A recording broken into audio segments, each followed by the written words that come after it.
Hey guys, this is Scout7 and this is going to be a quick overview on Soulshield Primers and what they're used for, how to get them, and why. So Soulshield Primers are basically an additive that you can do to each of your Soul Shields for one specific stat. So you can add piercing, accuracy, defense, evasion, and there's a few other stuff that you can still choose to add. Now the three most common types are going to be the critical, piercing, and critical defense. Now piercing and critical defense are mainly going to be used for PvP, but piercing can be used for PvE on times, and critical is basically a PvE only thing. Now those are going to be the three types that you're mainly going to be buying. There is kind of a fourth if you really need it, but I wouldn't really recommend it, but that is accuracy. Sometimes you might really need that extra accuracy for some dungeons. Now there's going to be 4 versions of primers on top of, the several types that there already are. So each version of primer is going to be slightly more expensive because they can give you more of each stat. So the most, the cheapest version of each primer is going to be crafted, and that can give you up to 235 of one stat. The one that's going to be the most valuable and the most bang for your buck is going to be the artisanal. This can give you 254, and most of the times it will give you 254. That doesn't mean always. Then you will have masterwork for those special occasions, and this one gives you 296, and Soul Warden, which is the legendary, and that is for very, very specific occasions, and that is 370 of one stat. Now, I say special occasions for masterwork and Soul Warden is because each soul shield is different. For example, some soul shields can take up to 300 or more of a stat that is being added onto it. Others can't take quite as much.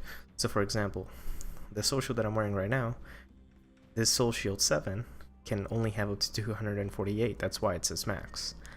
Others can take lower, like this 6 piece, which gives me up to only 239, and then there's some higher ones, which this one says 254, and it doesn't say max, so I can keep going if I wanted to. Now, you don't necessarily need to max your soul shields initially, but you do want to try to get the artisanal ones, because as I said, these will be the ones that give you the most. The green ones aren't as worth it, and just the artisanal blue ones are just very useful.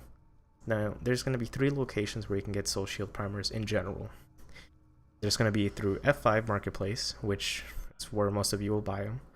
There's crafting them with Soul Wardens, and then there's going to be the NPC. Now the NPC is a do not.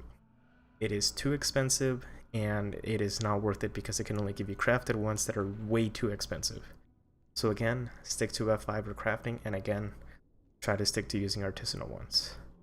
Now, the way that you can check how much of a soul shield you can actually cap it at is if you go to bnstree.com, there's a soul shield area where you can look at every single soul shield, hover over it, and it'll tell you what the max fusion is. So that'll show you how much you can actually do and whether you need to get a higher primer or not. Now, I would only recommend getting primers that are above artisanal, like Masterwork and Soul Warden, when you're on a long-term soul shield like MSP or Skybreak Spire, or even your Elder, which is going to be, for PvP. And I wouldn't recommend on doing Masterwork or Soul Warden primers on just basic soul shields like Xanos. That is my opinion. You are able to do what you please. Now, the way you're actually going to infuse it is if you shift and left click a soul shield, it'll bring you up to preview or evolve. Now, if you're in a different tab, you're just going to click on evolve, and you will see that I have these 2 highlighted because I unsealed them.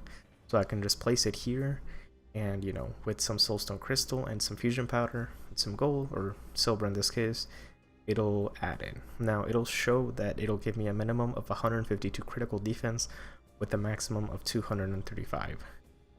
Now keep in mind that it also says minus 248. That is because this piece already has piercing infused.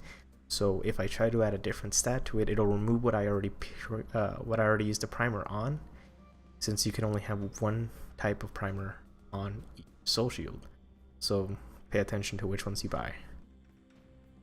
Now there is another type of kind of primer, but it's called reinforcement. It's not really a primer, but this is only going to be used on your Elder, your MSP, and your Skybreak Spire Soul Shield. Now, in the event that you don't get the correct stats that you want and you need to buy multiple pieces, don't salvage those old ones. Just keep them for when you get the correct one. You can place them like if you're going to try to use a primer, and you'll see that, you know, these are different Soul Shield looks. These look a little bit different because if I had another extra Starblade Soul Shield 1, I could actually offer it and it'll count as reinforcement, not as fusion. Now reinforcement is different because it'll improve the stats with whatever this one has. So it'll make my HP and critical go a little bit higher if I get critical on it. Remember, there are different rules on each Soul Shield, which is why you might have multiple versions. So that's basically how reinforcement works. Now, it is important to note that I can still add a primer on top of the reinforcement if I chose to. So don't worry if you have to decide, don't think that you have to decide between reinforcement or fusion. You can do both. I hope this is helpful to all of you guys who had questions about Soulshield primers and reinforcing. Stay tuned for more. Thank you all for watching.